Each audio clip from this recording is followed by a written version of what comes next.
Selamat pagi, siang, sore, malam. Salam sehat, Sobat Budi Agung. Perkenalkan, nama saya Dr. Riza Lutfi Prastyo sebagai dokter umum di Rumah Sakit Budi Agung Juwana.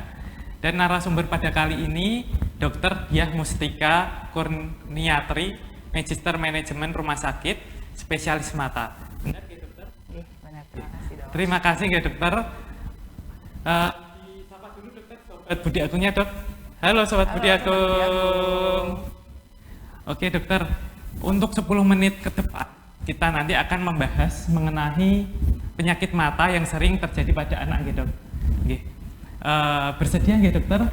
Terima kasih sebelumnya atas kehadiran dokter Diah, dan insya Allah kedepannya akan bermanfaat untuk ilmu dan berbincang-bincang 10 menit ke depan ini. Oke, gini dokter, Sobat Budi Agung ini ada beberapa pertanyaan dok kemarin itu. Yang pertama itu terkait banyak sekali penyakit mata yang sudah terjadi pada anak dok. Nah kira-kira itu apa saja ya dok yang sering terjadi pada anak penyakit mata itu? Oke, terima kasih dokter atas perkenalannya dan atas waktunya. Terkait menanggapi permasalahan penyakit anak yang banyak apa? Kalau dari poli sendiri dokter pasti pertama paling banyak kelainan refraksi. Apa sih dok kelainan refraksi itu? Kalau pada anak-anak rata-rata miopia, yaitu mata minus dokter. Iya dokter. Ya, kalau pada orang tua ada juga yang hipermetropia, yaitu mata plus dokter. Iya. Dan juga presbiopia, yaitu melihat dekat. Jadi karena sudah usia, jadi harus melihat dekat dibantu dengan kacamata plus. Iya, dok. Itu kalau pada anak sendiri, khususnya paling sering adalah miopia dan juga astigmatisme. Astigmatisme itu biasa disebut dengan mata silinder. Oh, iya. Kemudian kasus yang kedua yang paling sering adalah konjungtivitis. Apa itu konjungtivitis? Konjungtivitis adalah mata merah. Kenapa bisa merah? Banyak faktor. Iya dokter. Satu, dari lingkungan juga bisa. Kita kan di tropis ya dok. Iya dokter. Dan kita dekat dengan laut, udaranya jadi lebih panas. Jadi sangat bisa membuat mata iritasi, mata merah. Sering mengucap mata juga bisa membuat merah. Harus diwaspadai. Kenapa sering mengucap mata? Karena mata minus juga bisa sering mengucap mata, karena dia tidak bisa melihat jelas. Itu juga bisa jadi faktor mata merah. Kemudian yang ketiga adalah blefaritis. Blefaritis adalah radang pada kelopak mata atau pada bulu matanya. Kenapa? Paling sering adalah tangan habis megang macam-macam, refleks ngucap mata. Oh iya dok. Nah, karena di sini ada kumannya, jadi pindah deh dok ke bulu mata, itu juga bisa. Kemudian itu sih dok paling sering kalau untuk anak-anak ya dok ya. Mata minus, konjungtivitis dan juga blefaritis itu. Oh gitu Sobat Budi Agung. Ternyata itu kalau yang sering terjadi ada konjungtivitis, ada blefaritis. Konjungtivitis itu matanya yang merah, peradang. Kalau blefaritis itu kelopak matanya yang merah, meradang. Nah tapi yang paling sering terjadi saat ini, yang lagi trennya itu gara-gara gadget tadi, jadinya miopi atau matanya pakai kacamata atau mata minus. Oke. Nah, terima kasih dok. Nah, tapi saya tuh sering mendengar penyakit kongenital dokter. Nah, penyakit kongenital yang terjadi pada anak. Penyakit kongenital kan penyakit bawaan gitu dokter. Penyakit mata bawaan atau penyakit mata kongenital yang sering terjadi pada anak. Itu kira-kira apa saja ya dokter? Oke, kalau penyakit mata pada anak memang bisa kita pantau pada saat masih janin juga masih bisa. Oh, iya. Tapi paling baik memang begitu bayi lahir, terutama kan sekarang banyak juga tindakan sesar, bayinya masih prematur ya dok. Itu memang sebaiknya dimunculkan ke spesialis mata dan juga THT, karena kan takutnya organnya belum berkembang dengan sempurna. Oh iya. Oke, kalau jadi dari secara masih anatomis dijanin, ya dok? iya secara anatomis belum berkembang secara sempurna. Kalau masih dijanin mungkin kita bisa cek pada saat USG, apakah ada kelainan, dan juga kalau sudah canggih sekali mungkin secara genetika, secara DNA juga bisa. Kalau secara setelah lahir juga bisa langsung diperiksakan ke dokter mata ataupun THT, karena takutnya secara anatomis organnya belum berkembang dengan sempurna. Terus penyakit-penyakit apa saja sih dok yang bisa kongenital? Satu, glaukoma kongenital. Jadi glaukoma adalah penyakit yang ditandai dengan peningkatan tekanan bola mata yang tinggi. Itu bisa secara kongenital. Kemudian yang kedua adalah katarak kongenital. Katarak bukannya pada orang tua ya dok, kan rata-rata kan begitu kan mindsetnya orang. Banyak kan? Ya, jadi katarak itu banyak macamnya dok. Ada katarak yang karena orang tua, maksudnya karena usia, memang disebut katarak senilis, ada juga yang katarak kongenital. Jadi bayi baru lahir timbul katarak, itu ada. Dan memang penanganannya sama kalau katarak itu dengan cara operatif. Oke, terus ada juga retinitis pigmentosa. Retinitis pigmentosa adalah penyakit di syaraf matanya, dan itu secara kongenital ada. Ada juga yang diturunkan tapi orang tidak banyak yang tahu. Itu buta warna, dokter. Oh, buta warna ya. Nah, itu kalau secara DNA, secara genetika itu pasti rata-rata ke laki-laki. Oke. Ya, jadi seringnya begitu. Ya, jadi dan orang tidak pada nyadar. Iya.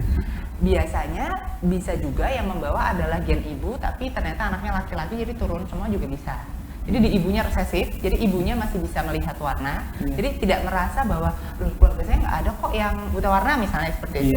Jadi ternyata yang membawa gen itu adalah si ibu tapi resesif, jadi begitu ke anak diturunkan laki-laki, jadi ketahuan kok ternyata buta warna gitu. Dan itu bisa juga omnya pun juga bisa, kakeknya juga bisa, jadi bukan hanya satu tangga pohon keluarga saja dong, jadi atas-atasnya juga bisa gitu.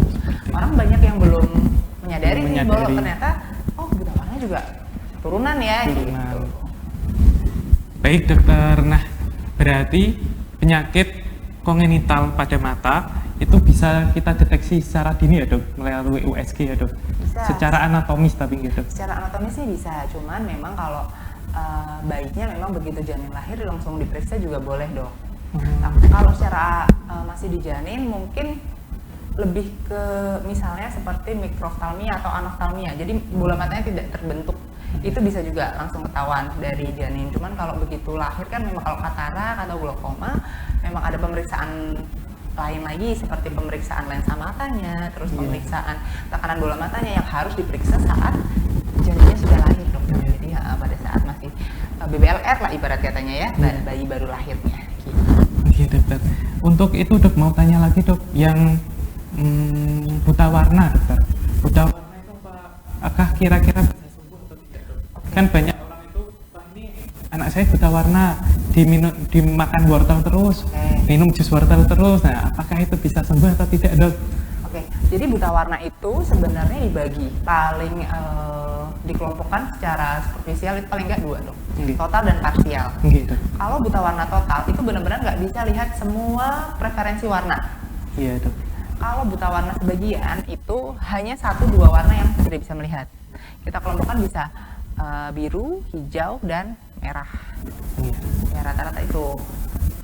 Kita harus cek dulu ini buta warna total atau sebagian. Terus setelah kita tahu, kita edukasi bahwa memang buta warna tidak bisa disembuhkan dokter. Untuk di Indonesia setahu saya belum ada lensa khusus untuk buta warna. Kalau di luar negeri setahu saya sudah ada lensa, jadi kacamata bentuknya seperti kacamata dokter. Jadi dia ada filter khusus yang untuk melihat buta warnanya apa gitu. Itu bisa. Tapi kalau di Indonesia setahu saya kok belum ada ya dokter.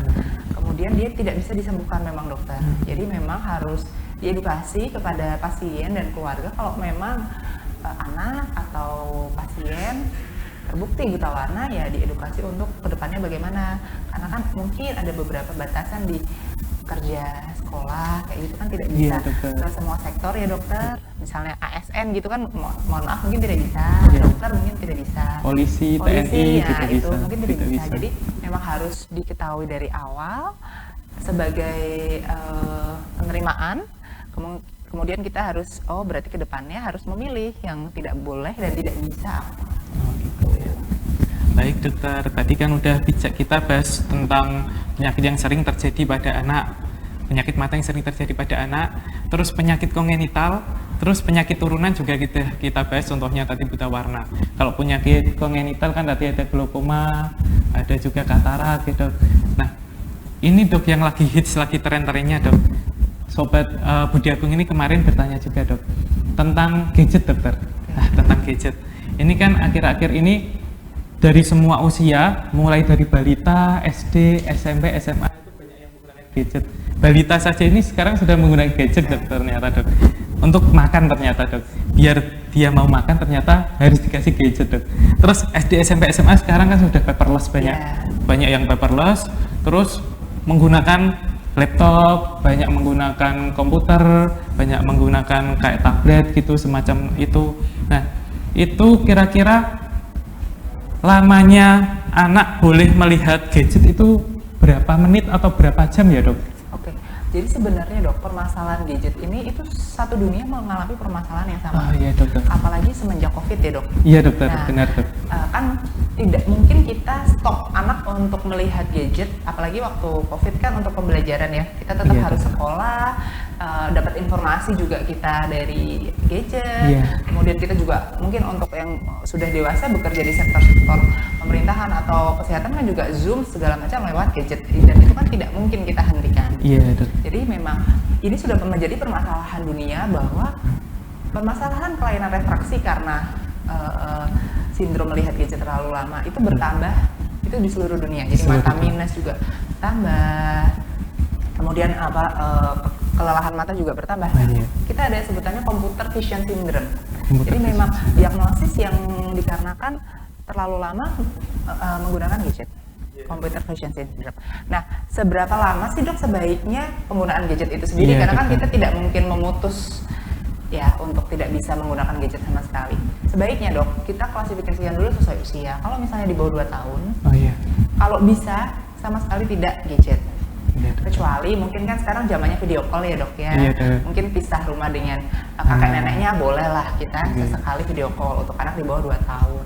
Kemudian sampai masa preschool dok, sampai 5 tahunan, itu kalau bisa tetap 30 menit minimal, maksimal 30 menit dengan pengawasan dari orang tua.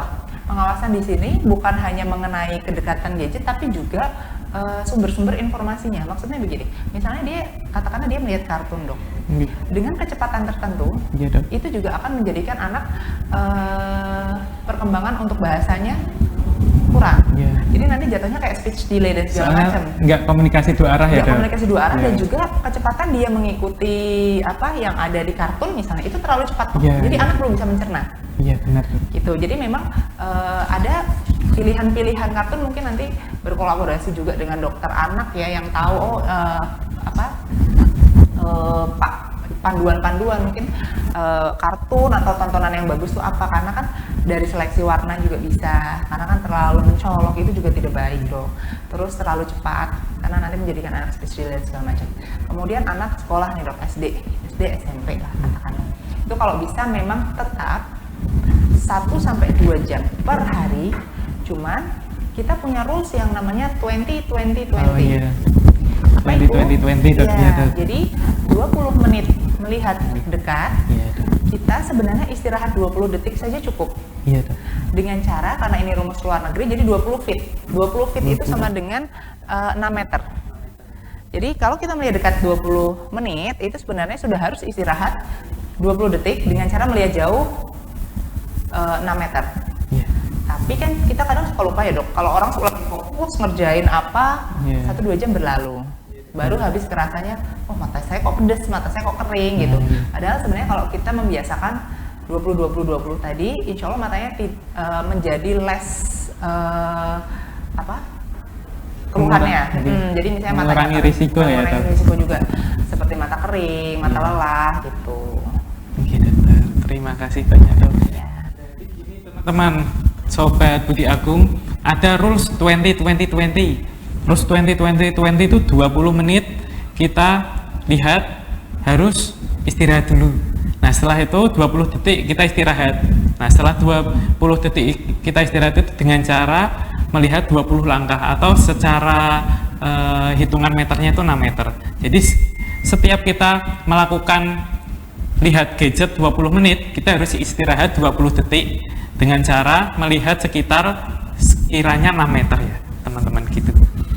Mungkin dari Sobat Budi Agung pertanyaannya sudah semua nih dokter. Terima kasih dokter atas ilmu dan sharingnya pada podcast talk pada siang hari ini. Sampai jumpa kembali dengan saya Dr. Rizal sebagai dokter umum Budi Agung. Dadah.